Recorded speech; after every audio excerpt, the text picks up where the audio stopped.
Hello, everyone, and welcome to the official Civ Battle Royale PRCast, also known as the Power Rankers podcast.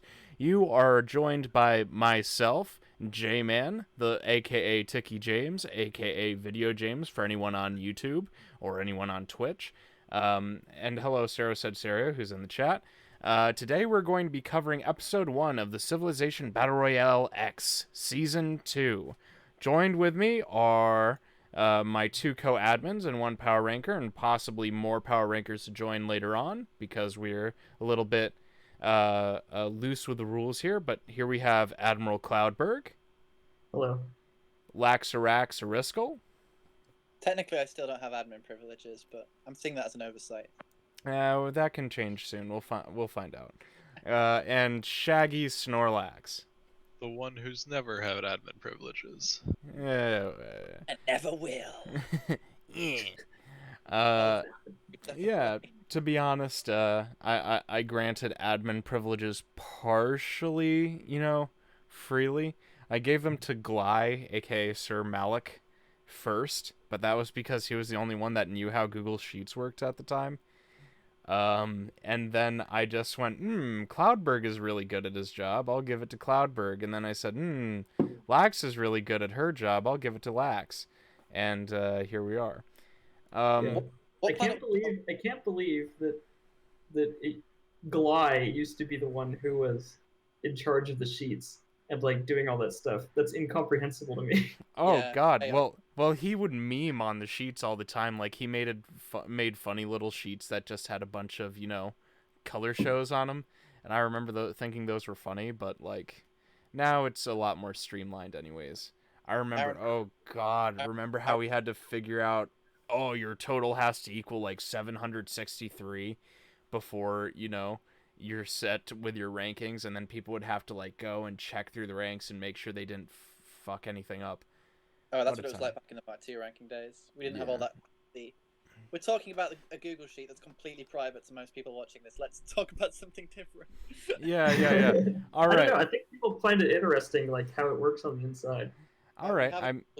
And it works on. The whole thing is just a series of duct taped together cells. It really is. What you need to know is about every 2 days, somebody posts in the Discord being like, the Google sheet is balked again. And then we spend a day figuring out what the fuck went wrong this time.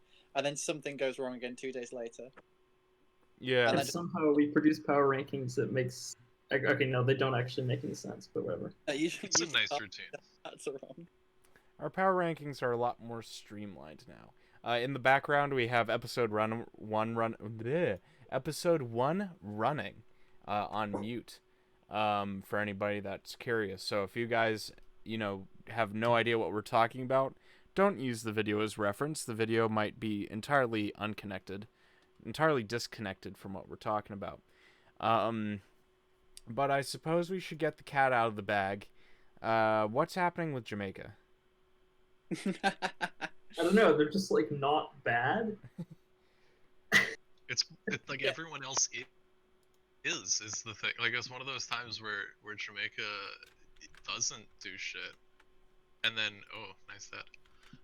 It's one of the times where Jamaica doesn't do shit, but South America just seemingly universally does, right? Who's doing well in South America? Well, the Mapuche have had a pretty nice start, but anyway, with Jamaica, I think what's amazing is if you cast your mind back to CBRX 1, the first couple episodes, we were hyping up how surprisingly well Haiti were doing because they got one city next to Venezuela who were also doing pretty well and then didn't really settle anymore. Jamaica, in the first episode, got 4 cities out. That is more cities than I thought they might found in the entire game. Yeah, Two of those are powerful forward settles. I would say 1 forward settle of Gran Colombia would have been risky but worth it. But 2 is they now have more cities on the continent than Gran Colombia do, i.e. more of a production base. So I would argue that having more cities than Gran Colombia right now is not necessarily impressive. More cities on a continent that they didn't even start on than Gran Colombia, which I think is pretty incredible. Yeah. And they're also moving towards the Olmecs too.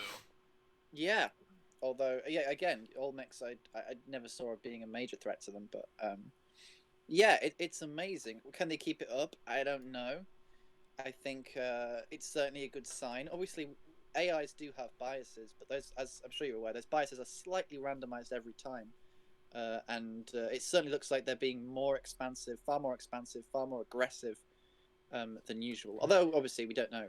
One of the main things as well is Civ actually has to declare wars. We don't know if Jamaica are going to be particularly warmongering yet. We don't know if they're going to build large armies and stuff yet. That's kind of the thing to watch. That could be what lets them down in the future.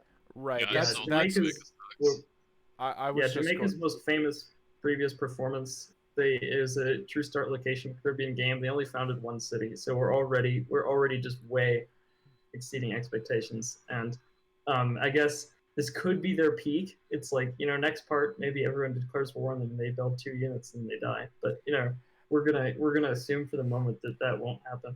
I was going to say that I think that Jamaica, as far as I've seen so far, 4 cities is impressive, but they're wildly undefended. And I even said during PR chat in the PR Discord that had it not been for Gran Colombia declaring war on Paraguay, I wouldn't have ranked them as high as I did, as I inevitably ended up, because I felt Montego Bay and Spanish Town were both very undefended. But now seeing that Gran Colombia is totally tied up in a war with Paraguay for no reason, I'm way more confident in Jamaica at least being able to build a military. But if they don't, I think they're going to start falling in the rankings soon again. Oh yeah, they need to be able to at least defend those. Really, they need to be jumping off points to invade South America. I think the reason Jamaica is still only mid-table for us at the moment and haven't shot up to like top 10 is because we still just don't know if we have the faith that they'll have the aggression to do that. There's still a little belief that passive AI might come to pass in the end. Yeah, Senshi in the chat has a snazzy quote about Jamaica. He says, usually Jamaica won't be expansive or defend their lands, so I'm not sure Jamaica is going to be expansive and defend their lands. Yeah, that's kind of the issue. Like maybe they're only doing one of the two things that they usually don't do. But we'll hey, see. So that Jamaica went from last place, 61st, all the way up to 35th in one episode, which is impressive. But now I also want to talk about maybe the most depressing fall, and then I'm going to bring up a random number generator, and I'll just pick civs out of the air because we don't really have a set plan as to who to talk about. I made a list of all the changes. Well, yeah, you made a list of all the big changes. But like once we get through all that, I've got a random number generator up, is what I should say. I'm definitely bed after we get through all that, but carry on. So we all thought that Gran Colombia probably would have had the biggest fall, but in terms of the rankings, but it's actually another civilization. This one's Senchi's. The Manchu dropped 47 ranks. What do we have to say about that, guys? I think they maybe deserved like a 35 rank drop or something like that, and we're just overreacting a little bit. But they genuinely got kind of screwed. Because as Senshi has said elsewhere, I mean, and he knows the Civ well, it's his, that they tend to do, they're not really an aggressive early Civ in terms of expansion and war and that sort of thing. And if they tend to take a while to, sort of get off the ground, and something like this happening to them early really can screw them over for the rest of the game. Yeah, I mean, anyone who thinks that they're going to get one-shotted by Yuan here, that's not going to happen. We're not going to see a CR-like elimination. This is more a stifling and a trapping in than like a kill shot. The issue, more than anything, is the fact that they went and settled Korea while the Yuan settled towards them, and then Japan, surprisingly out of nowhere, settled Manchuria. And that's essentially boxed them in for the time being. There's still space for a third, maybe fourth city within that land, but after that, they'll have to go beyond other Civ's borders into very undefendable territory if they want to expand further. And in the CBR, especially in Asia, in East Asia, 3 or 4 cities is not good enough as a starting core. So yeah, that's the main worry for the Manchu. It's less so the war. The war is kind of incidental. It's a distraction, but I don't think it'll mean much in the long term. those city placements are far more of a problem for them. Well, as I said in my Manchu write-up, the issue isn't that the Manchu did anything wrong. It's more that Japan did something wrong that hurts the Manchu more than it hurts Japan. Like I'm not expecting Japan to hold on to Osaka for any long period of time, but the fact that they settled Osaka directly right in front of Mukden in the north, and the Manchu don't really have any, easy expansion opportunities other than going to war and taking Osaka, maybe raising it.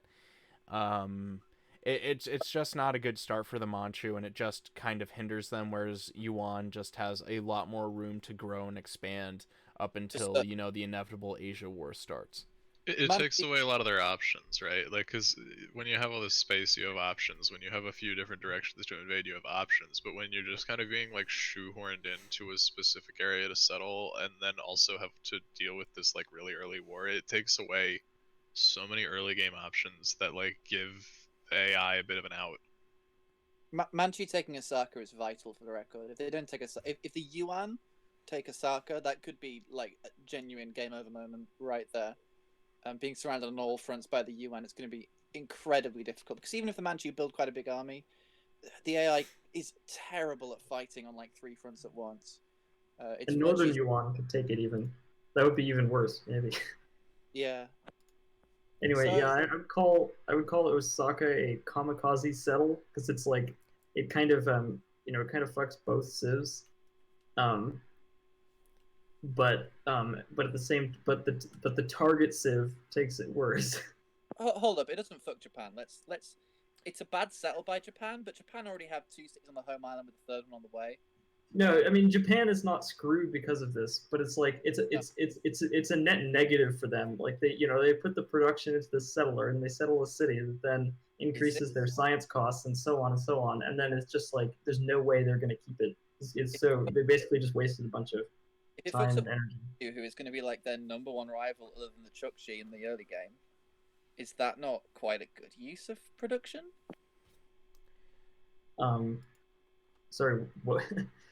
It's what does risky. it have to do with the Chukchi? I mean, sorry, I didn't get what this has to do with the Chukchi. If they pile production into a settler, that maybe they can't hold that city or whatever, but for the time being it can be worked, and if that, in the process, then fucks over the Manchu, who would otherwise be one of their biggest rivals, is that not quite a good use of production?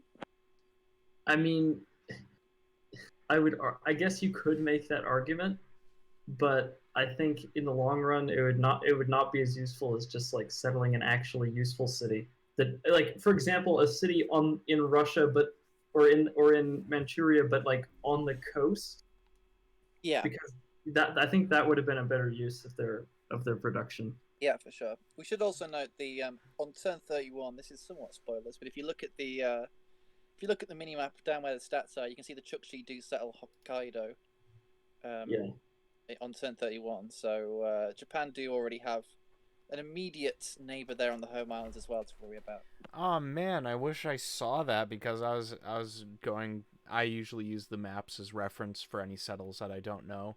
So knowing that now, I probably would have ranked the Chukchi higher in my initial episode 1 rankings. Well, not to put a little bit of an advert in, but if you want the most up-to-date maps with the most up-to-date info, the Google map is always updated to the latest information, whether that be canon or not. So, well, Lax is shilling her Google map that, do you still update, like, the history of those cities? Because I remember you did that for Mark II.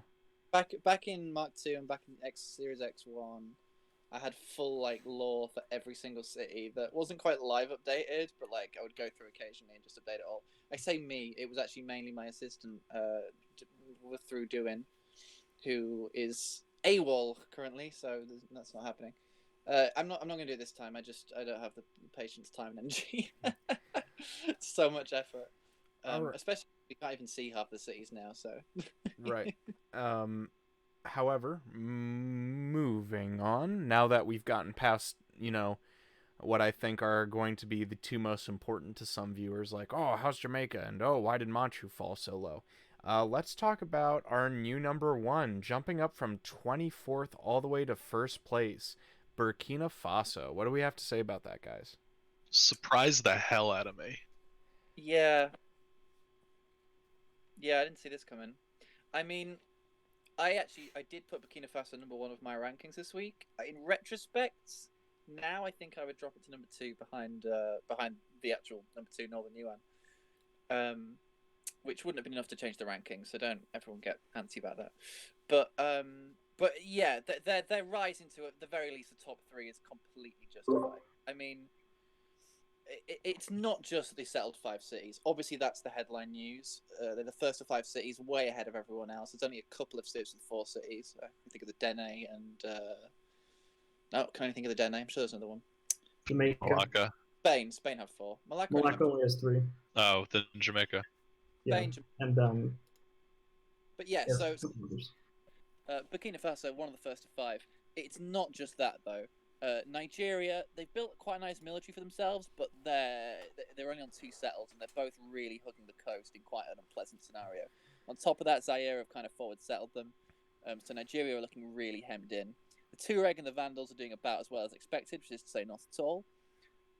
So suddenly, Burkina Faso are looking like a rivalless nation.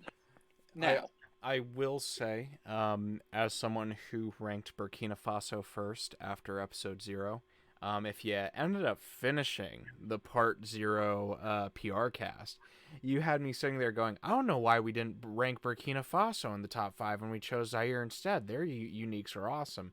They are a production-based civilization, and I feel like while yes, no major production-based uniques have won a civilization in AI game in this setting. It was the Moors and the the Moors and Brazil. But I think that already gives them an edge up in an area where it's difficult to get a production base. They can build a harbor without the need for coastal cities that give them production. And back when we ranked in part 0, we really didn't know how the caliber of the 12 Days of Africa civs that were voted in yet. And from my understanding, Nigeria is just generally pretty crappy. And them being boxed in around their capital, yeah, I've heard Nigeria are pretty bad. We were talking about it on the Civ AI Games Discord either today or yesterday. And I'm sitting here going, okay, knowing this now and seeing that Burkina Faso is surrounding Lagos, I am more confident that Burkina Faso is going to probably get the first capital of the game than, Nigeria pulling off some counterattack. Yeah. I mean, Senshi says Nigeria is a classic founder religion and die civ, which is something I saw him say in Civ AI Games the other day as well. I'll tell you why Burkina Faso weren't so high to begin with, and it's the other reason why their number 1 spot is, in my eyes, pretty shaky, and that is because you sort of mentioned it earlier. The Sahara, that star, the West Africa star, it has a ceiling. It has a pretty low ceiling. You've got to break out of that desert quickly and get a good production base going if you want to get something good rolling. I mean, we saw how successful the Songhai were doing, and they still got torn apart by 1 coalition war. And neighbours like Spain, who obviously hit the top 5 this week, and Zaire, who I still have quite high faith in being pretty strong. They're also on 3 cities, by the way, as of turn 31. I do think they're going to be pretty horrible neighbours to have in the episodes to come. And so Burkina Faso are going to have to really sort of push the foot forward on one of those fronts sooner rather than later. I think if they can eliminate the Vandals and really solidify North Africa before Spain can get a foothold, then they'll be in a much stronger position. I think if Spain starts settling decent cities in Africa, or they wipe out the Vandals first, or Two Sicilies, then I think Burkina Faso, again, they're in that sort of precarious position of just having such a bad call that I think their science might slip away, and their production, even with the bonuses, might not be able to get quite to the high level of some of their neighbours. That's, I think, their worry. But I fully expect that in the future we'll look back on Burkina Faso like we look back on Songhai now, and we'll go like, yeah, they probably deserve second. Then they still finished 50th. Yeah, and Songhai also ranked first in a power ranking once, I believe. So the highest they reached was second, but there was an individual ranker who put them first. I think it was probably Lordy. it was probably JMAn. No, I No, it wasn't was that Lordy, hyped I'm on pretty sure. Songhai at the time. My rankings back in X1, back when I was around, were fairly tame. Let's be real. It was when X2 started that I just went bonkers for some reason. I mean, I think there's a chance that Burkina Faso goes sort of like in a more Zimbabwean way, where they just sort of like consolidate South of Africa, end up just being bigger than whichever Civ wins out for North Africa, and then just kind of sits there and doesn't do a whole lot. Just purely based on like the Sahara boundary, but like it's kind of how Africa works, isn't it? Look at the Boers, look at Zimbabwe, like there's the structure of the continent isn't conducive for like civs to break out of it much, is it? Yeah, I mean the Boers did break out a little. They just but it took them much longer than it needed to. Yeah. We wouldn't have thought that Spain was an easy start to break out of and win the game, and yet the Moors did it. So true. To Lax's objective anger. I remember, Lax, you were a little upset about that one. The most one. I was a little annoyed. I will happily admit, I was a little annoyed that the game ended where it did. I thought Total War didn't need to have been declared that early, and I thought the game could probably have gone on a bit longer before we decided on a winner.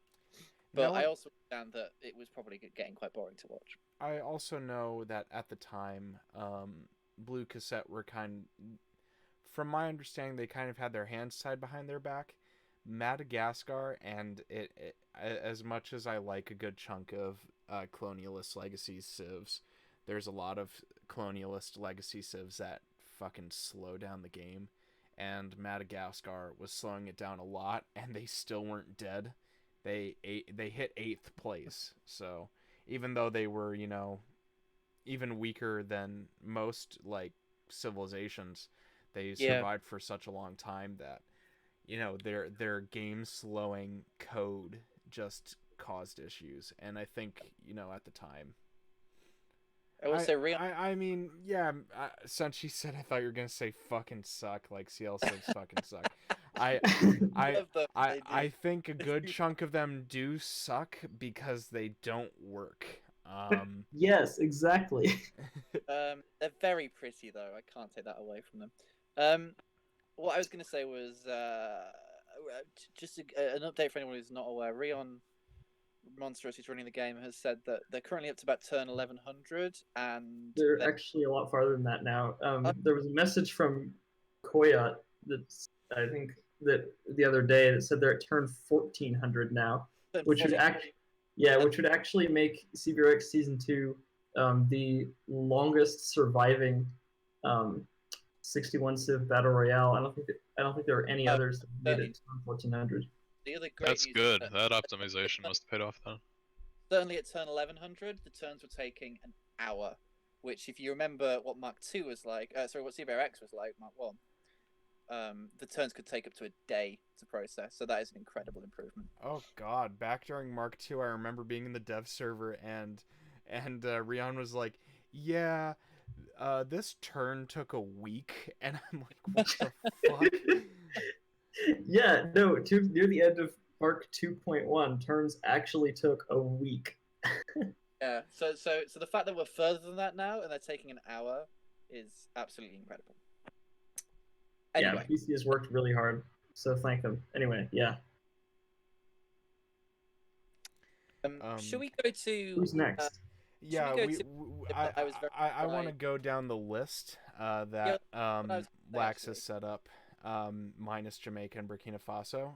I want to talk about the Dene, who were originally in 52nd in Part 0 and now have shot all the way up to 15th. Yes, this is the civ I was going to bring up by sheer coincidence. I don't agree. I don't agree either. I think I put Dene in the mid-30s. Yeah, I was not particularly bullish on them. I can understand why people are because they had objectively a nice start, nice stats, 4 cities. I've just seen this play out so many times before, with the Dene looking like, oh, maybe this will be the game that the Dene are really good, and then they just stop. I don't know why, but they just stop trying. Yeah. Yeah, no, they settled 4 cities, and one of them is an objectively good city based on placement. But I have every amount of confidence that Forebears is just gonna walk in and go, "Lol, mine," and steal them if Dene doesn't just outright give them away to them. Yeah. But then I have a much bigger army than 3 affiliated tribes at the moment, so I wouldn't see that coming anytime soon. But in fact, if they were to somehow end up at war right now on turn 31, I think Dene would take the nearest TAT city. But they're not going to end up at war because TAT have a smaller army. They won't declare war on Dene, and Dene just don't declare wars, so they're not going to do it. They could just passively blob out, like we've seen it before in North America. I think they're going to be a Yakutia personally. They're going to they're going to last a long time and be pretty good overall, but they're just not going to do shit. I don't even know if they will last a long time. I mean, I think they will. North America is just so weird right now, right? Like everyone is having a slow start in North America, which lets everyone get away with it. Yeah, except the Dene, but there's still the Dene. Like, yeah, I know. Like of all the civs in North America to be doing well, it's the Dene, which kind of like it's like, all right, cool. So like everyone else is still totally in the game. Yeah, I mean the Dene are also in tundra, so it's like yes, they have more cities, but their cities are tundra cities. Like they do have a unique improvement that they can build on tundra. And so did the fucking Nenets, but what did that get them? You know. Well, the Nenets AI is considerably worse than the Dene. I'll just say, like. The other thing about the Dene is, take CBRX Season 1, you had a similarly passive Civ, the Matey, who did still do pretty well because they just blobbed out like crazy until becoming undone by their passiveness. North America, the Arctic, it's not that big in this map. They've really shrunk down a lot of the Arctic Circle in this map from what it is usually. So I just don't know that they'll have the same space to do that in the way the Matey did. They don't have that much more room than a Civ like the Mississippi or the Neutral Nation or even the New Netherlands. So like I don't know that they'll be able to, even getting a fairly big core out at the start, I don't know that they'll necessarily be able to capitalize on that unless they do declare some good wars, and that's just what I don't see happening. So I guess there is, it is not a complete given that the Dene are just going to sleep. I mean, they were in Groundhog Day, the very first Groundhog Day, and in 9 of the 10 rounds, they were basically completely unremarkable. They did what everyone expected, but in one round, they actually, just like were competent and like took over a bunch of civs, and I think they, I don't remember whether they ended up finishing second or if they just. Or if they tied with someone else. I think they ended up getting into a stalemate with Israel, and they each got half a point or something like that. But yeah, once in a long while, they actually are not bad. So we can't completely rule out the possibility. Do you reroll biases for Groundhog Day, or is it the same random biases for each one? Like, do you set... they're all loaded from the same original save, so they should all have the same biases. The same biases. That's interesting. Yeah. Which makes Tigranes II from the original Armenia mod, his victory all the more impressive when he steamrolled everyone. Vote Greater Armenia for CBRX3. Anywho, I think that's enough about the Dene, though I would love to talk about North America soon. Speaking of Caucasus civs, actually, Georgia, Sakartvelo, jumped up 22 places. What do we got to say about that? Why? I really have no idea why. It's another situation, right, where you have it, where you just have a bunch of civs that we put pretty high, not do as amazingly, and as a result, their neighbors shoot up the rankings when they get 1 city and 3 more techs than them. They not. Kosovo settled Turkey. USSR settled south towards Georgia. Sure, Kurdistan didn't, but I still don't think they're a non-threat. The Uzbeks aren't doing terribly well. I mean, sure, the USSR settled south, but it's just basically got 3 cities out in a nice position. That's Yeah, I I mean, think that's enough. more so what drove this jump from 51st all the way up to 29th might have been, one, just having 3 cities right off the rip. That's a lot more impressive than people might be giving it credit for. It's not. I mean, there are a ton of cities that don't even have 3 yet. And granted, Peru, Bolivia might be one of the cities that gets 3 cities soon because they have 2 settlers sitting around. But, like, I think more important is that they have a coast on the Black Sea. They have a coast on the Caspian. And now, at the same time, the Middle East is pretty weak. Kurdistan and Jerusalem aren't really big threats at the moment. Georgia could start settling south. They just have more opportunities than we're giving them credit for. Georgia are going to put production into the Black Sea and into the Caspian in boats that then cannot do anything at all. Yeah, right. But for the meantime, just being able to capitalize on the resources that are there is decent. Like, I've always said that the Caspian is a bit of a death trap, but still, I would argue that Kosovo likely won't settle further eastward. I would argue that they might want to settle south or north before anything, that their AI might make that decision. Already settled earlier. Again, Yeah.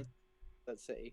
So Georgia has sort of turned itself into a bottleneck, completely owning the Caucasus with all the passes over the Caucasus. Georgia now controls them, and on their cities are on the correct side of the Caucasus to be fairly defensible. I mean, I think really what Georgia's on track to do is exactly what we expected them to do, which is become a turtle that lasts a long time and is hard to invade, but eventually dies.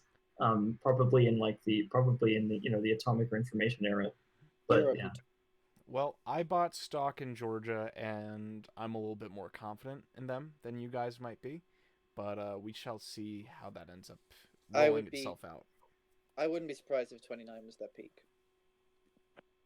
I wouldn't be surprised if 29 was like where they actually finished. Yeah. Seems about right. Anyway, we move on to Gran Colombia, who had the second big steepest fall. They fell 46 points. The Manchus fell 47, so there wasn't a lot in it. But the Gran Colombia are, of course, ranked lower, down in 59? 57th. 57th, okay. Right. Yeah, so they fell 46 places basically because of a perfect storm of factors. One, only founding 1 city and only having 1 settler. They've only just started to move. 2, the Jamaica forward settling them twice in like decently defensible spots. If Jamaica builds units, it's a big if. And then also declaring war on Paraguay immediately, and like, I guess, which is a civ they cannot possibly take any cities from. So it's just like they're just making all the possible wrong decisions. Right. I think Gran Colombia, a civ that everybody kind of hyped up, is currently in the fucking pits right now. I personally think they're doing poorer than Peru, Bolivia, but Peru, Bolivia is ranked lower than them. I think that's definitely reflected in my rankings. If Gran Colombia is just going to hold on to that war with Paraguay, I don't see any reason as to why they're going to hold on for the foreseeable future. If Jamaica is allowed to start building a core on Montego Bay and Spanish Town, I don't know. All that Gran Colombia is serving to do is helping other civs get Paraguayan cities and then just sitting there and rolling over and dying. So what's the best option? What's the good ending here? They should make peace with Paraguay and start settling cities. I mean, if they still have plenty of room to settle if they decide to do so, which is their saving grace, and it's why the reason I think they will go back up in the future. So they first need to stop attacking that Paraguayan scout with their warrior that's escorting the settler, and just escort the goddamn settler, settle on the coast, pump out a couple more settlers, and then I think they'll go back up to like the middle of the rankings. But like, I mean, maybe they just won't do that. I mean, I don't think, but I think they will, because I don't see anyone who could, invade and take them over. Like, the terrain is rough. They haven't cut down any of the jungle yet. And it's just, how do you get in there with ancient era technology? Palmeiras. I really see the upside of Gran Colombia being the fact that sure they're in like probably the worst possible situation they could be in, but they're not gonna die, and no one around them, unless Jamaica has like the most bizarre expansionist or like biases.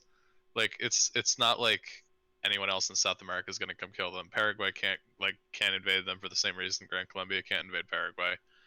And like who else would even be in a position to go invade Gran Colombia if Jamaica is gonna sort of like sit on it their asses, and the Mapuche are like half the continent away.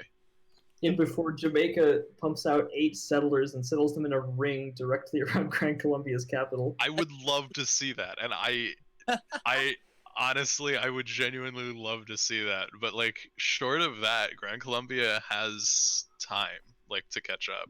Yeah, they do. Is Gran Colombia Jamaica doing what to Gran Colombia, the same as what Vietnam did to Tibet. So that's why I bought like 2,100 Gran Colombia shares on the I did too. bot. Yeah, I mean, I bought, but for contrast, I bought 6,000 shares of Peru Bolivia, so I actually have more confidence in them coming back. Yeah, I have way more confidence in Peru Bolivia. I thought it was weird, that Peru Bolivia is lower than Gran Colombia, partially because Peru Bolivia at least has 2 settlers and they're not inside of their borders. You know what I mean? Is Peru Bolivia's settlers are like wandering around the interspace between Paraguay and Mapuche in an area they can't settle, and I've seen the AI do that before, and sometimes they just spend the rest of their lives there. Look at what happened to Poverty Point back in. One of the settlers is in an area that it can still settle. The other one isn't. So. Well, maybe they'll have a second city out soon then. I think. And also, I think the reason that Peru Bolivia ended up below Gran Colombia is that well, we both like everyone put them pretty low, you know, like 59, 60, but one person put Gran Colombia 38. And another put them 40th, and another put them 42nd. So like these 3 exceptions combined together to make sure that Gran Colombia was ranked higher than Peru Bolivia. Which people have wholly hurt Peru Bolivia, because like the highest rank for Peru Bolivia is 45th from Lordy, and like I was sitting there like, dude, they're at least like in the high 50s. But like, I think people have faith that Gran Colombia could make some kind of a comeback, just because Gran Colombia is a more hyped up civilization and has allegedly somewhat more AI credibility, whereas Peru Bolivia, being in what I like to term the Inca position, and so not great terrain, not a great starting location, right next to the Mapuche, I think people have less faith in general of Peru Bolivia ever becoming a power than they do with Gran Colombia, and I genuinely think that's why Gran Colombia edged them slightly. So I want to point out one of the few AI games that Peru Bolivia has been in, which was the I think it was Cafe's Andes True Start location game, and of course Peru Bolivia, much like in Civ Battle Royale, had a terrible starting location in that game. You know, it was desert on the coast, surrounded by mountains, and you know, their capital never grew beyond like 5 population, but they just spammed cities and settled a very large area and like just had a lot of production. And they were terrible in science, but they held on for such a long time because they had so many cities that were just pumping out so many units before they eventually got crushed. But it's like, yeah, you can't completely count them out just because they have a bad starting location. Who won that game? I'm interested. Shoot, I forget who it was. I forget who won. I think it was. No, honestly, I have no idea. Because Andy Civs, generally speaking, never have particularly good AI reputations. None of them really. So I'd be interested to see who won. Yeah, if someone in the chat remembers who won the Andy's game on Civ AI games, that'd be great. Oh god. Should we go to everyone's favorite hairdo? Great perm. Great perm. Great perm. It's a really great perm. I've been trying to turn friends on to the Civ Battle Royale, my real life friends, yes. You have real friends? Jeez. Life. Stop flexing on all of us. Oh, I say real life. One of the people I'm talking about I have never met. I just know through mutual friends on a Facebook group. But anyway, they were only really as internet friends as you guys. Anyway, one of my real life one of my friends decided to become a huge Lesotho fan, and they are overjoyed by this episode. And the other one decided to become a Perm fan, and I'm feeling sorry for them. It's your first experience of CBR being your favorite Civ.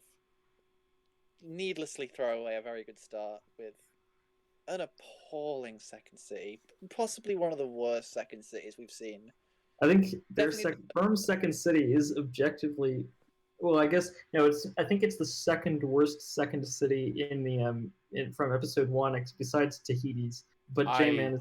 I disagree. I think Tahiti's second settle was a great city. I think Perm being second worst is debatable, but the worst city settle of all is Zanzibar's. You cannot change my mind. I think it was inevitable Zanzibar was going to settle right there, but I don't think it's that bad because that city it's right next to Mount Kilimanjaro. So any cities trained in it immediately have a bonus combat strength in hills and free movement in hills. So I think that's actually like not a significant negative. But the problem is they haven't built any units right now. So Somalia could just roll them, and like Somalia isn't even good. I feel like it's going to stifle Zanzibar's growth, as if like the map doesn't always end up having cities built as close to each other as physically possible by the end anyway. It's really not that big a deal.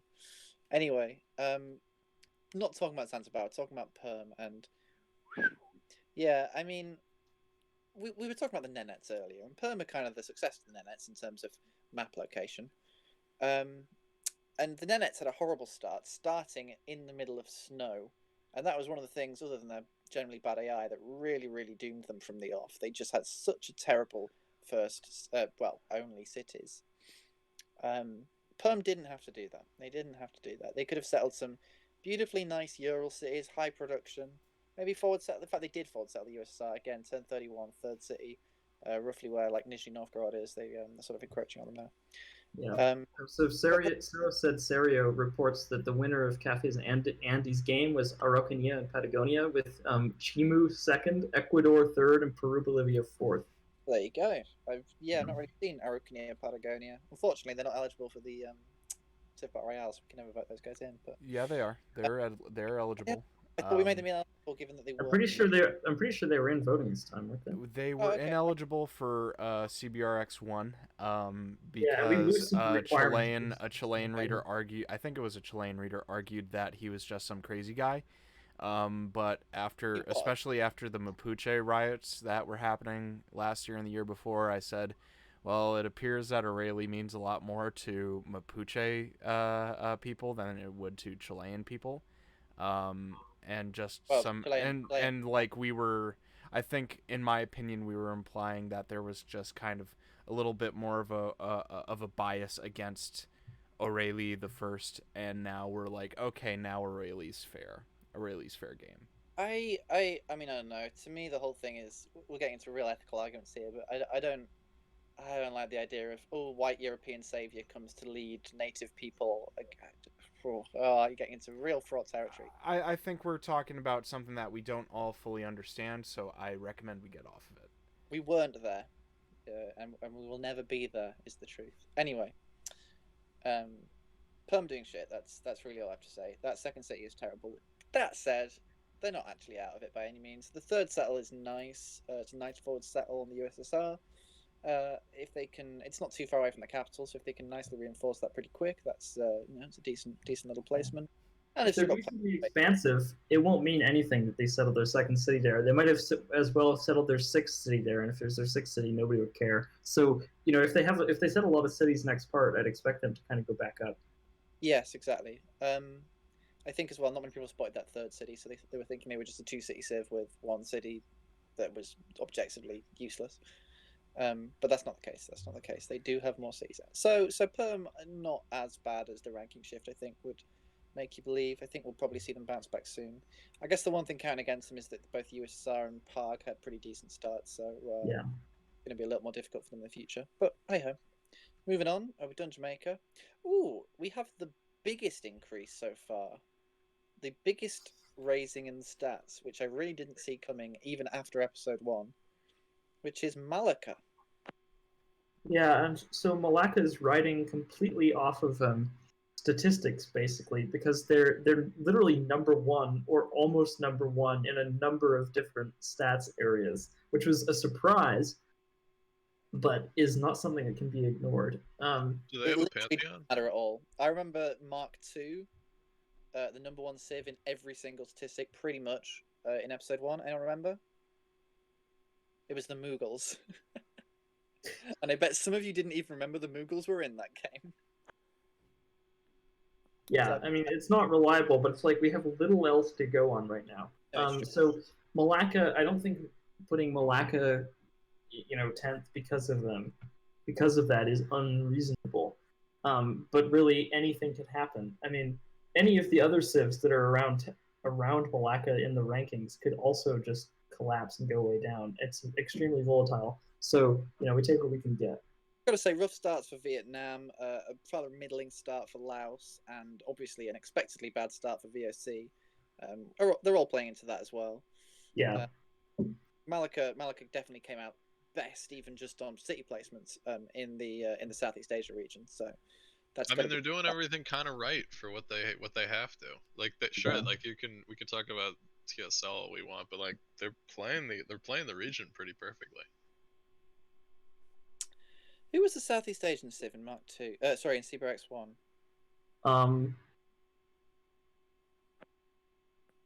Anybody? I'm sorry, I was passed out writing. What was the question? Who was the CBRX? The pirates. Canton Pirates were up there, and Tonggu. There wasn't anyone actually in Southeast Asia proper. So it was Canton Pirates, Tonggu, and and then you had like the Sulu out on the Sulu, island, who were all sort of on the edge of Southeast Asia, and then or the or Indochina, I guess, because Tonggu are Southeast Asian, but not in Indochina. Just your fun piece of Civ 5 modding trivia. The Canton Pirates, up until CBRX1 was released, were actually an unfinished mod. Scissors released the mod and then realized right before CBRX1 came out that he never finished putting in the biases. So that's part of the reason why the Canton Pirates were one of the worst AIs in like our choice of picks. You know what I mean? They were fixed for Mark 1 and they still did terrible. So what do you know? They were entertaining though. So yeah, Malacca. Yeah, I think they're still one to watch. I certainly will be buying Malacca stocks. I think they've got more of a capacity to be slipping down next episode than they have to be raising up. I don't see them breaking past number 10 at the moment, just because of how many civs there are still with loads of space left to settle on, loads of potential, like the Northern Yuan, like the Uzbekistan Park, etc. So I would say don't expect a climb to number 1 unless we see something fantastically amazing from the next episode. But we'll see. Yeah, absolutely. Certainly, it's looking right now like they're going to have the most expansion room that they could possibly have asked for. So yeah. Right. Yeah. The only reason why they're so low is just because of a poor settle into snow, but that could change on the flip of a coin. We're talking about Malacca. They did not settle. Oh fuck! I thought we were still on Great Perm. No, we're not. Oh man! I was like, where the hell did they find snow? Pukak Jaya? Yeah. Okay. Well, anywho, yeah, moving on from, I was right, so Senshi was bringing up some good points about Aurelie the First, about Oricania and Patagonia, and I thought it was really interesting, so I was conversing and reading, and then I fucking clicked back in at the, worst time, past the Malacca point, so, We'll move on to the Marijuana, I think. Yeah. This is another civ where we really have no idea why they moved so much. Yeah, I mean, I look at Marijuana's military. It's very concentrated. Yes, it's not really out of their borders at all. And how many settlers do they have out? That's probably a good question. They have zero settlers out. They have 2 or 3 out already. They have 2 cities, but they don't have any settlers out. So what am I thinking of? Is there someone in North America that just has 2 or 3 settlers that are just out and about? The only civilizations with 2 settlers are the Gauls, the Chukchi, actually no longer the Chukchi because they settled Hokkaido apparently, and then Peru, Bolivia. Huh. I don't know what I'm thinking of then. Yeah, so I'm thinking when it came to Marijuana, they fell maybe out of convenience when it came to ranking. I think a lot of times civs hit a really hard fall for no other reason than that other civs shift around so much that they just get shuffled back for the sake of those other civs. Like, they're not doing poorly, but other civs are doing a lot better than them as far as early starts go, and a lot of civs are doing a lot worse than them as far as early starts go. I think so far, having one of the first great generals on the board, having a lot of troops inside of their borders, and already having a lot of population in their two cities, I personally think that's great. Actually, having a great general at this point is bad because it means they opened with honor, which is just not a good policy tree to open with, even if you're an AI. You're right. Just because there's no barbarians on the board, they're not benefiting. Yeah, exactly. I ranked these pretty close to each other. Can anybody explain to me why the Marijuara are in like 49th or something, and Palmares are in 29th? Because Palmares has a big military moving towards Paraguay. That's probably why. But I mean, I think in the long run, Palmares are more screwed because they're actually honestly kind of cut off. They're basically, and this happens in a lot of true start location games with Palmares in them. They end up they get forced by nearby civs into settling a straight line of cities, basically across the Amazon to the Andes, which is what this is right now the only way that they're going to expand. And I think that's what we're going to see, and they're going to go down in the rankings. The Czechoslovakia of South America. I don't know if any of you guys had ever seen it, but there's a Hoi 4 image where Czechoslovakia is just like a diagonal line cutting across all of Europe, Asia, parts of Australia, and it's just like Czechoslovakia, Armenia, Georgia, has this huge extended name. But JMAn, that's just the world map. Yeah, you're right. I mean, that's just history, but... we go to a somewhat modest fall. I made a list of all the changes of more than 20, and this civ fell by exactly 20 ranks, and it was Nigeria. We've kind of already talked about. Do you want to talk about Nigeria was overranked in episode 0 because a bunch of people were like hyped up on them for like unclear reasons, and then between episode 0 power rankings and episode 1 actually happening, people, there was a lot of discussion about how Nigeria actually sucks, and I think this was just a correction. But also they did badly in the game too. So it's all based on food. Like the Boers and Nigeria, like they were all food-based civilizations. They get a ton of food, they get really tall cities. When you're closer to the Sahara, that matters a lot more. When your closest neighbor is almost in the Sahara, it matters. And since we just really had no idea, we hyped up Nigeria. And now, knowing what we know, but also seeing what happened, where Burkina Faso has Lagos absolutely surrounded, it's just, for me, like, the only thing keeping Nigeria out of, like, the bottom 3 right now is the fact that they have 2 cities, and that's it. Yeah, also... Senshi says, plus jungle's OP and created maps. And I know he's talking about how in the world builder, if you put jungle on a tile, it turns the tile underneath to grassland instead of plains, and they provide extra food. But looking around, I'm pretty sure the tiles under jungle on this map are plains. So I don't think the jungles are any more OP than normal. I definitely have Nigeria overranked. I think I have them up at like 33, and they do not belong there. I mean, they're fine. They're fine. I don't. Well, I mean, but like with Burkina Faso right next to them, and like so clearly not the initiative that they need to be having. The thing is, though, they still have a high military at the moment. Zaya's forward settle could feasibly backfire. So, it's not. I don't think it's a sure thing that was a great forward settle from Zaya. Nigeria is also a bit like the Dene in that they just don't declare wars. That is a problem. That is that was my rank without realizing the AI. Yeah, and whereas the Dene really only have one relevant neighbor. Maybe they'll have a second one if Chinook expands more. But whereas Nigeria is surrounded by other civs. Honestly, they're screwed. I mean, I could see them going the way of the Ashanti. Yeah, I mean they're almost in the same exact spot. So. I'm still about the Ashanti. They deserve. Well, colonialist legacy civs will be colonialist legacy civs. Anywho, was the Ashanti colonialist legacy? I don't remember anymore. No, I don't think they are. MC. Yeah, they're MC. Well, anywho, love you, Pookie. Pookie's MC, right? I might be wrong. Anywho, let's move on from Nigeria because I think we went over it, and I think we've gone over this one quite enough as well. But Peru, Bolivia, any thoughts as to why they've dropped all the way down to 60th? It's kind of obvious. I mean, 60th is too far, but it's obvious why they fell.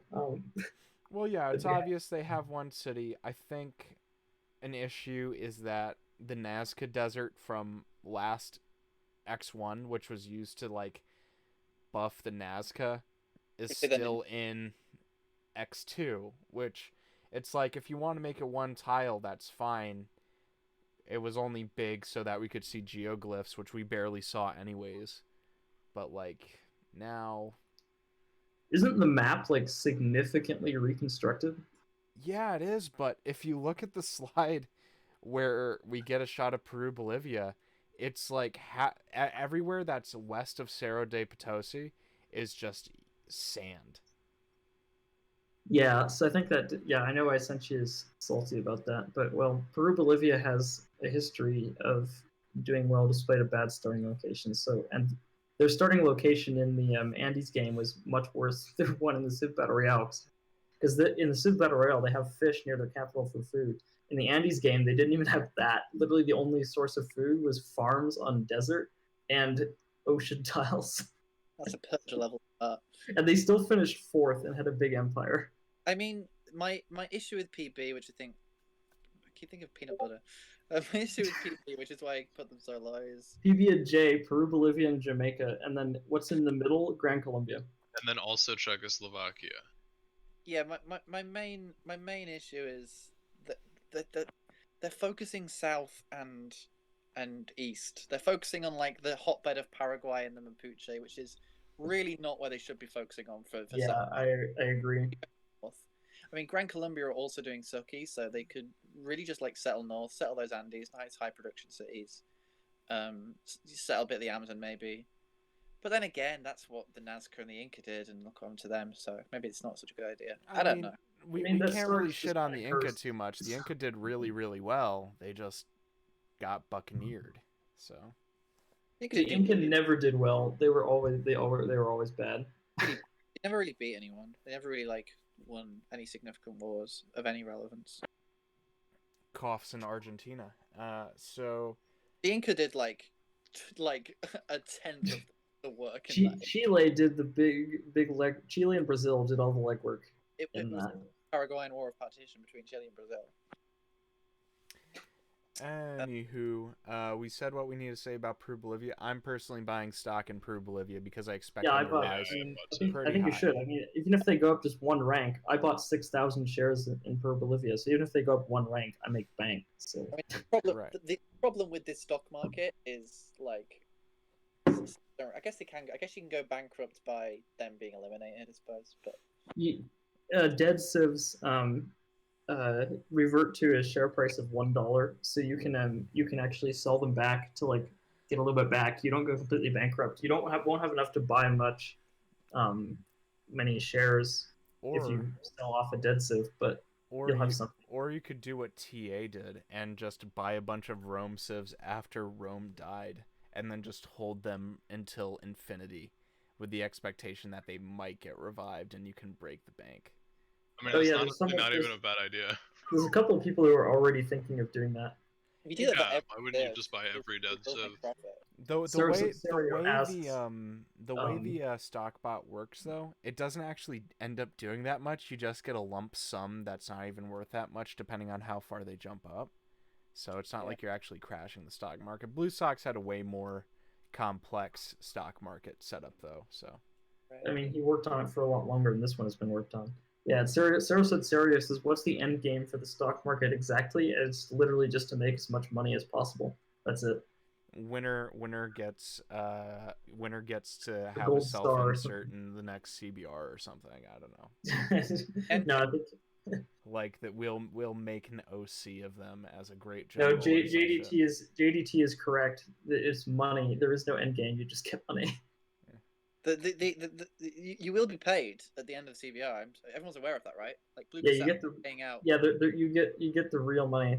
Babylon bucks. Yeah, you get paid in everyone's favorite cryptocurrency, CBR dollars. CPR dollar.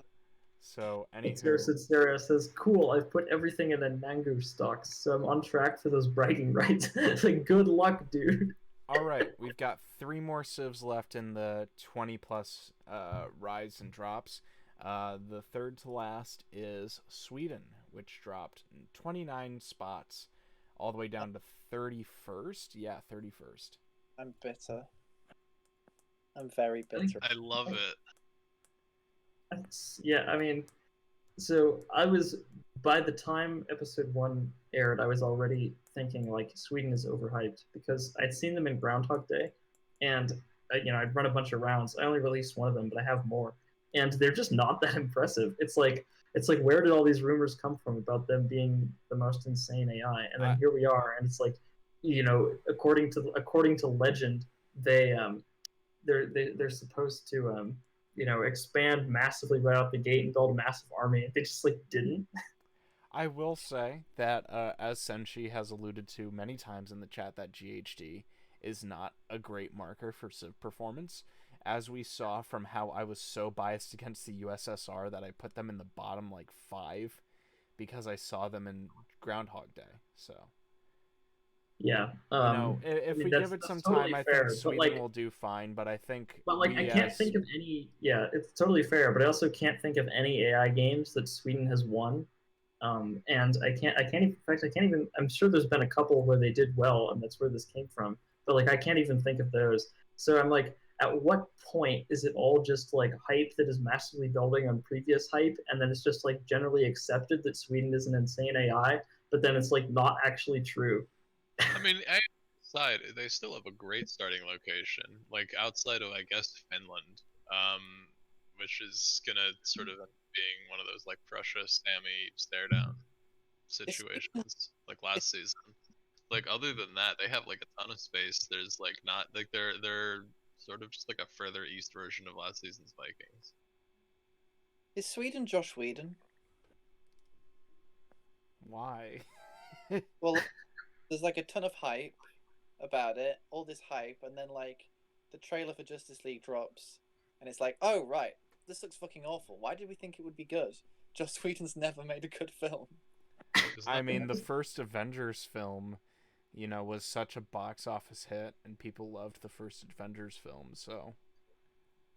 Was that Joss Whedon? Fair enough. I think of Watchmen, and I guess 300. Oh god. You're thinking of Zack Snyder. As a Greek man,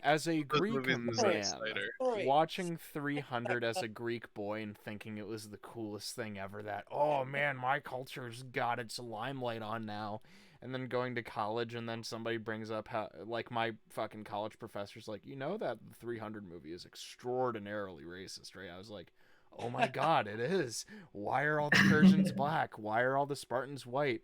Why are all the Persians mangled mutants? What's going on? Sorry, let me say all of that again. Is Sweden kind of like Zack Snyder? What I actually meant. All the hype, everyone's oh no, you don't understand, this is going to be amazing, this is going to be brilliant, this is going to be fantastic, and then the trailer drops and it's we live in a society, and everyone's oh, Zack Snyder's a bad film director. Hey, the joke landed once I got the name right. I think it could be the case. Alternatively, yeah, I'm certainly arguing that.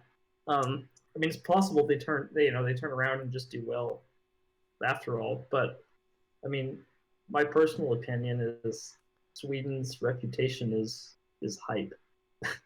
Is Sweden going to be our Mao China? Oh god. I don't think Sweden's going to be our Mao China. I think that Sweden is still objectively better than Finland. I think that Sweden dropping so far in the rankings is more just, I think we did hype them up a lot, yes, but at the same time, let's not take that as, oh, well, Sweden suck now. Watch, we're going to hit an equilibrium anytime soon. I still put Sweden in 7th because I still think Sweden are going to do really, really well. It's just I thought other civilizations did better than them over the course of episode 1. They still have quite a nice amount of space, and again, no real major threats. I mean, I guess Finland could declare war, but Yeah. so like I, they've still got time to expand yet.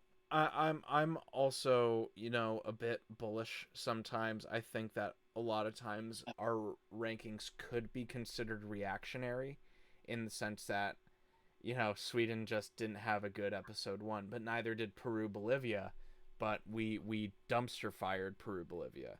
We kind of dumpstered Great Perm, you know? Peru Bolivia had a worse start than Sweden. We kind of dumpstered Sweden considering they were number 2 and you put them in 31st. Yeah. They dropped further than Peru Bolivia did. For objectively not as good a reason. You know what I mean? Yeah, it was more like no, we dumped Peru Bolivia and at all because they just like did really bad in this episode, and then we dumped Sweden because they didn't do really good. Yeah. Their stats are bad. Their stats are bad. Like I'm not going to look at Northern Yuan and say, oh well, since they only have 3 cities, they can no longer be considered top 5. Like, well, it is true, as Lax just pointed out, that actually in the stats ranking, Sweden is dead last. It's actually terrible. wow. Yeah, they're below even the 1 city civ. So like, there is a reason for Sweden dropping a lot more than civs. Like, Actually, they're not dead last. I think Peru Bolivia is dead last, but Sweden is next to last, or something like that. Anyway, they're down there. That was city. Sweden does not have the benefit of having a shit show of a continent to contend with. Yeah, and also like Sweden has bigger and more aggressive rivals than Northern Yuan at the moment.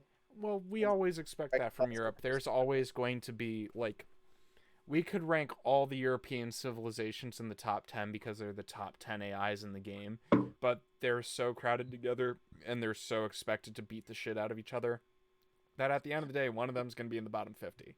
Like, let's we still face did put Spain, Germany, and the goals really high up this week, but yeah.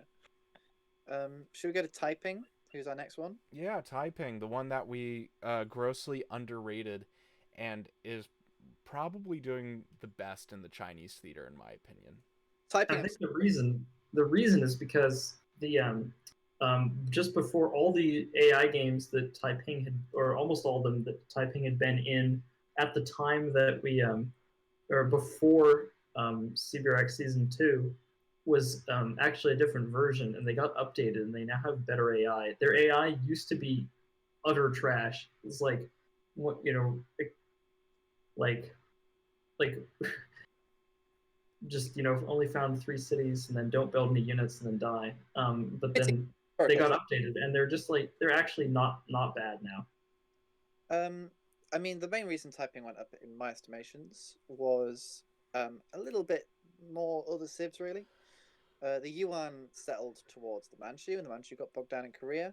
They're already at war. They look like they're going to be feuding with each other, and thus perhaps not focusing so much on the main bulk of China to the south. Vietnam and Laos also got right up in each other's haunches right away. Laos settled further into modern-day Burma, while Vietnam also settled south. And in fact, to Taiping's credit, they did get a nice city in right down in the Guangdong province of China, trapping Vietnam from really expanding much further north, while also being pretty hard to attack from that angle. 3 cities, all in really nice locations. They've got a nice little inland one around where Nanchang is in our timeline. And then that coastal one down near Hong Kongish. I mean, you look at the world map, and like the whole of China is now looks much more likely to be settled by Taiping than it does, say, the Yuan or Laos or Vietnam. It's more their kind of. I mean, I haven't done an actual fucking Voronoi diagram for the new borders, but like Taiping looked to be in a much spacier position than we thought they would be at this point. Yeah, I honestly, I really am excited about China because it's Northern Yuan doesn't seem to have the aggression to be able to push everyone out from the east, and I think that we actually might start to see some if Bhutan can actually like get a city or two out, sort of a little bit further north. I think we're gonna start seeing like Xinjiang area, like Western China, be like a really sort of contentious hotspot. I mean, I wouldn't call Don't- Bhutan's don't talk about participation in shit, anything to be a hot spot. I'd say if Bhutan settles a fourth city, I will shit my pants. Just because. Or even wait, who's next to Bhutan? Punjab? Yeah. All right, yeah. So even if Punjab gets up that far north, Yeah, I'm pretty sure, JMAn, don't you have a post? And it was like, oh yeah, no, we had a quote from episode 0. There's like, if Bhutan If wins a Bhutan war, wins I a will war, I'll resort to resort to alcoholism. alcoholism. Just because, like, Yeah. no fucking way. Like, I mean, it can still if be they a do a hotspot, stalemate, and I'll have to say win a that's war. not fair. It's a stalemate. Nothing happened. But if they like take cities off of people, I'll just be like, this is the dumbest shit ever. A ton of that. And But they're not that trash. I could see Bhutan being a tough nut to crack. I could see them getting into a couple wars, stalemating out of one or two of them. If they move north, never winning a war, but never really losing one until they just kind of collapse at one point. Well, Tibet. I You're mean, talking about that's the general Yeah, idea exactly. with any Himalayan civilization. They survive longer despite their TSL because of their TSL. And Bhutan has like Dzongers, and they've got Dapon archers, which increase the strength of their ranged units. So it's just like this whole thing where Bhutan's just going to be sitting there nice and pretty for a while until somebody rolls around and goes, all right, I brought, a couple planes, let's duke it out. Yeah, I mean, I guess the point I'm really trying to make is that like it's sort of the intersection of where I see Northern Yuan and Taiping meeting is sort of like at that point that Bhutan would be like, hey, I'm gonna go north, and then you really have that flashpoint. Thing is, Bhutan. There was a point to this. Oh yeah, Bhutan's current settlers actually haven't been in that like big Himalayan plateau region that we thought they would be though. One was all the way over to Laos, still in the Himalayas, kind of, but like right on the edges of it. And then one is in like the Ganges Valley. So like at the moment they're looking like they want to settle south instead of north, which is a turn. Yeah, and I mean that's what Nepal did, so I don't think it's that surprising. Yeah, exactly. Well, I mean it is nicer land, isn't it? It's more appealing to an AI. Yeah, exactly. That said, they could very much get pushed north as the Chola take the remaining land and Punjab take the remaining land in India, and presumably Laos take more land in Southeast Asia as well. So at the end of the day, they only have one direction that is unlikely to be settled by episode 3, which is indeed Tibet. Yeah. All right, now there's one last civ to talk about on our list of civilizations that rose or dropped 20 plus ranks.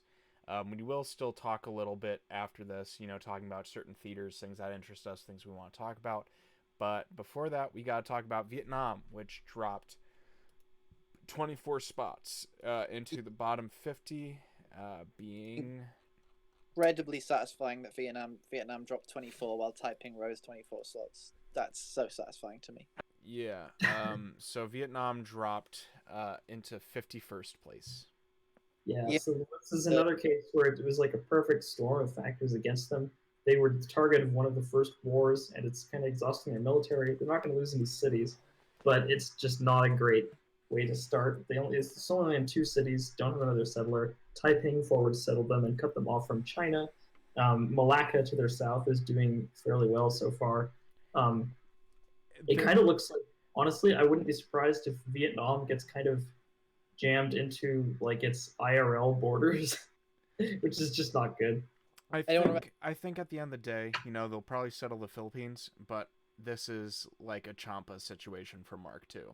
They are so pushed onto the coast by Laos, and they just have such nearby opponents. It's just, thankfully, they have the Philippines open to them. I assume they would be able to counter any forward settles eventually, and I really don't think that Laos declaring war on them really hurts them that badly, though we have seen crazier things before. Oh, I do not want to watch a Total Warhammer 2 video, thank you very much.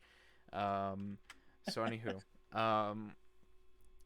I think at the end of the day, this is probably one of the worst things that could happen to Vietnam, which is they got forward settled to the north, and they got DOW'd. watch the Paper Mario video. Yeah, fuck it. Let's watch the Paper Mario video on mute while we wait. Are we gonna get copyright for this?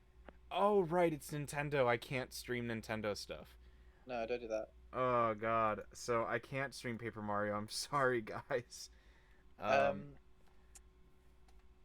So I was gonna really derail the conversation and be like, so who do you think the new Smash DLC character announced tomorrow is gonna be? No, are they announcing a new Smash character tomorrow? Yeah, there's a Nintendo Direct for tomorrow, 10 p.m. my time, so like probably 5 p.m. your time, probably-ish. Where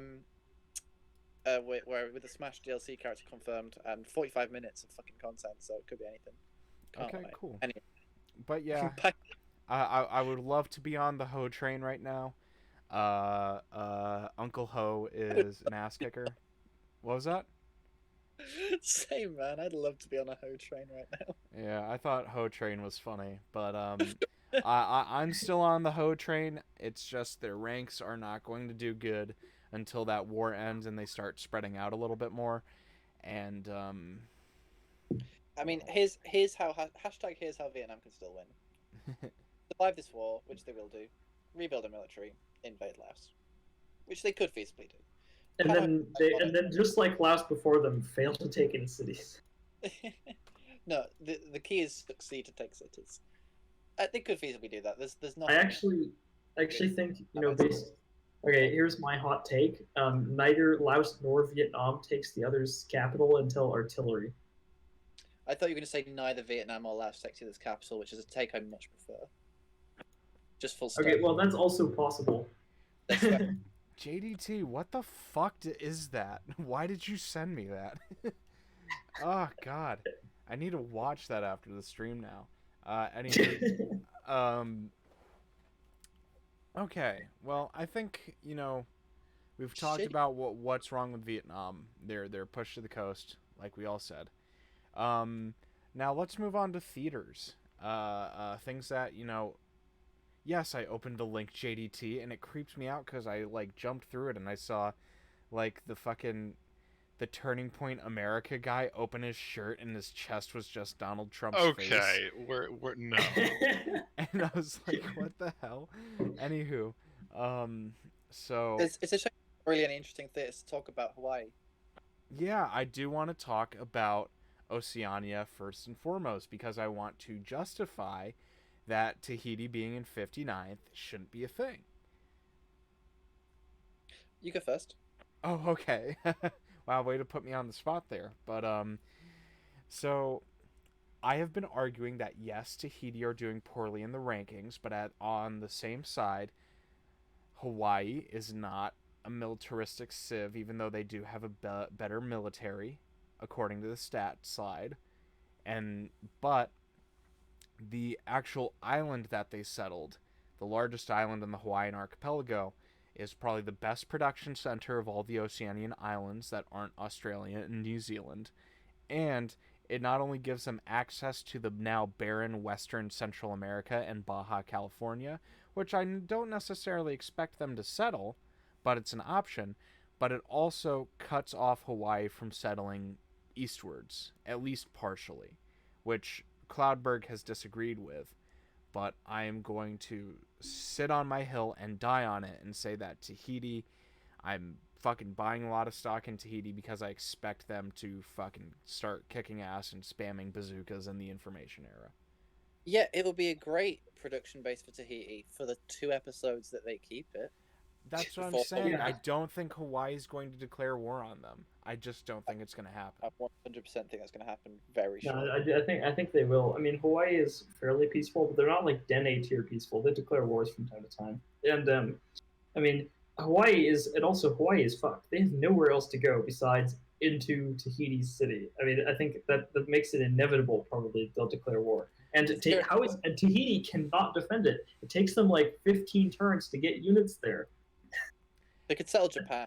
Yeah, they could settle Japan. And Hawaii, the Big Island of Hawaii, really isn't that good of a production base. Actually, besides Australia and New Zealand, the best production base they could have sent that settler to when it got flung around there is probably New Guinea.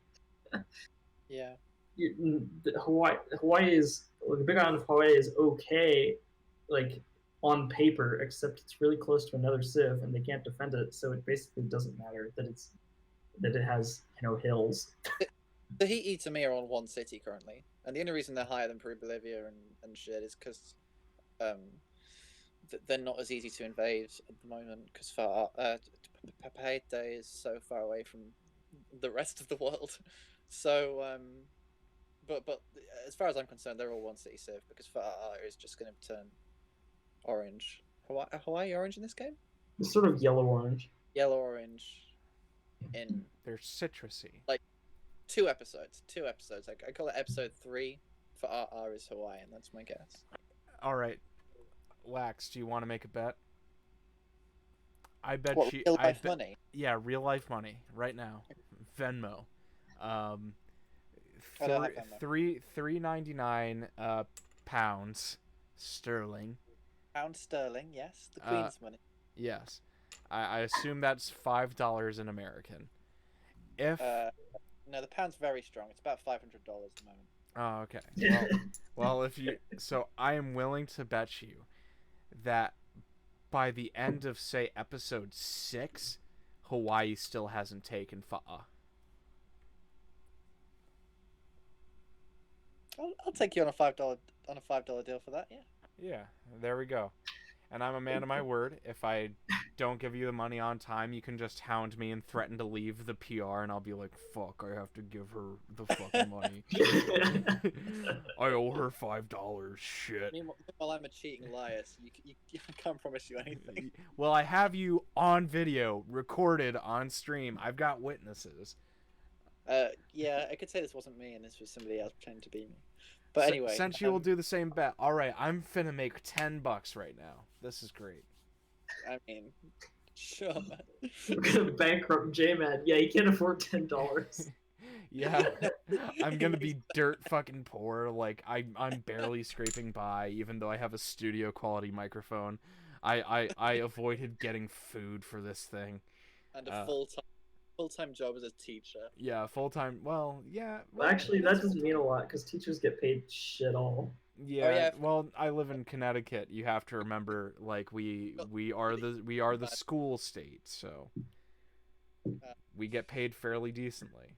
Oh, well, there you go. Oh, that's true. Because I could grew up in California, which is like 47th in terms of education infrastructure. Yeah, I forgot you live in the kind of country where teachers have to have a side job being a fucking lap dancer. So oh god! Well, in my high school, the teachers had really interesting side jobs. My social studies teacher used to be in a punk band, and my science, the chemistry teacher used to make guitars for the Grateful Dead, and invented a device which is on the Voyager space probe. That's fucking rad. That is. I actually unironically know somebody with those exact two jobs, Lex.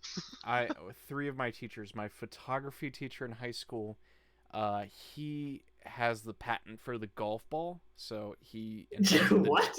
So he invented the dimples that are on the golf ball. He needs to work. That's like the best claim to fame I've ever heard. So he makes a shit ton of money off of golf ball sales, which is like very funny. I think, are you sure he's not shitting you? That feels like he's having you on. He has a really nice house, so I'll give it to him. It's wild. Here in the UK, teachers aren't paid that great, but like compared to America, I mean, one of my school friends, she didn't go to university. Well, she did, but before she graduated, I should say, sorry, she already had a job, not as a teacher, but as like a laboratory assistant at a school. And she was already making like fucking 30k a year off that, and like as an entry level job in a school, which is more than enough to like live on and rent an apartment in London. God, wild, man, wild. The moral of this story is you should pay teachers better. If you want to be a teacher, move to Luxembourg, where the average salary is $100,000 US. JMAn, if I DM you this guy's name, can you confirm it's this guy? I could. Have you looked up the patent? The guy who holds the patent. If it says Alan Carby, then yes. It is not. Oh. Maybe Alan Carby lied to me and he just has a really nice house for no reason. You are allowed to just have a nice house, even if you don't hold the patent for the golf ball dimple. Yeah. Well, probably he sold drugs or something. I don't know. This patent actually is from 2001. Okay. And whose is it? Michael J. Sullivan, not the author. I was gonna say yeah, that guy. I didn't have a Mr. Sullivan at my high school, so I can't comment. The only other two jobs that my teachers had were one of my English teachers was a bartender, and then another English teacher, he was at Warped Tour as one of the featured bands. Oh, Which was cool. except no, I would not want a fucking performer at Warped Tour in my fucking school. I mean, hey, we were all proud of him. He was a drummer, so it's not like he was cringy like the rest of them. But... No, it's not the cringe that I was worried about here. Yeah, it's a thing in America, essentially. So like, the wages for teachers aren't necessarily high, and they only get really high if you're like tenured as a teacher in a public school system. And so a lot of teachers take second jobs. Really, the best opportunity to get paid really, really well in the United States, at least in my area, is to become like a college professor. But that's like a lot of work. And yeah, Senshi Mean Girls is a documentary. You have to remember this. This is a kind of a side note. One of my university lecturers once, she was fairly like young. She seemed to be American, but evidently she was Irish. She had an American accent. But yeah, we were looking her up once to like find something to see what she'd done for like PhD and something, and we Googled her, and all of the images were pictures of her in her underwear, and it turns out that she was Miss Ireland or something. Like she was like a fucking supermodel who was just also fucking working as a lecturer at Cambridge. Oh. Well, at least yours was a model. We had a paraprofessional at my high school or my secondary school for you, that was a stripper at the local strip club, across the bridge, and everybody would make jokes about it. But she was a very nice lady, so. Yeah. Anyway, I need to go make dinner, so I'm gonna sign off. So, Cloudberg's hopping off, but do we want to talk about anything else Civ related, or are we just going to turn this into an actual conversation podcast? I actually also need to hop off. Okay. Well, I'll probably head as well then. I mean, it is 1:30 for me, so. Alright, I'm going to give insider trading deals to the rest of the viewers. Also, viewers, I encourage y'all who haven't followed me to follow me, because if I get Twitch affiliate status from PRCast, I think that's pretty fucking fresh. But yeah, Lax, shaggysnorlax, thank you for joining me. I'll just be talking briefly on some takes and thoughts I have about the current episode, and then I'll talk to y'all later. All right, see ya. Thank you. I wouldn't say it was damning, Tim. I mean, but anywho, my comments about Zanzibar. Yes, Zanzibar has Mount Kailash, I think it was, and they're near Lake Victoria. Since they're on screen, that's what I'm thinking of. It's just me, JMAn. Hello, JDT. I think Zanzibar had by far the worst settling 2 tiles away, directly across the coast, in my opinion. Kilimanjaro, thank you. I think that was probably one of the worst moves that Zanzibar could have done. If they moved further away from Zanzibar and settled next to Mount Kilimanjaro, I think it would have been fine. But they didn't. Somalia, the reason why they shot up in the rankings is partially because they fucked over Hijaz, and now Hijaz is weakened, and also they just have the entirety of Eastern Africa and the Horn of Africa to themselves, unless Zanzibar just suddenly starts pulling out forward settling moves, which I don't expect them to do. Jerusalem, I personally ranked them higher than their current rank, because I expect that their forward settle on Kurdistan hurts Kurdistan more than it hurts them, though some PRs disagree on that. I think Spain getting a bunch of cities was really good for them, but I'm still keeping an eye out on 2 Sicilies. 2 cities isn't a lot, but I think 2 Sicilies in time, especially considering that the Ptolemies and the Vandals are all coastal cities right now, they could. I'm envisioning that the entire coast of North Africa and then Jerusalem are going to be green given enough time. I bought some Two Sicilies stonk. You guys might want to buy some Two Sicilies stonk. Cola getting big. I think Cola is the real contender in the India subcontinent, but we'll have to wait and see. It depends on if Punjab can actually tear those cities off of Bhutan, which I expect they can, but I think Cola can grow unabated right now.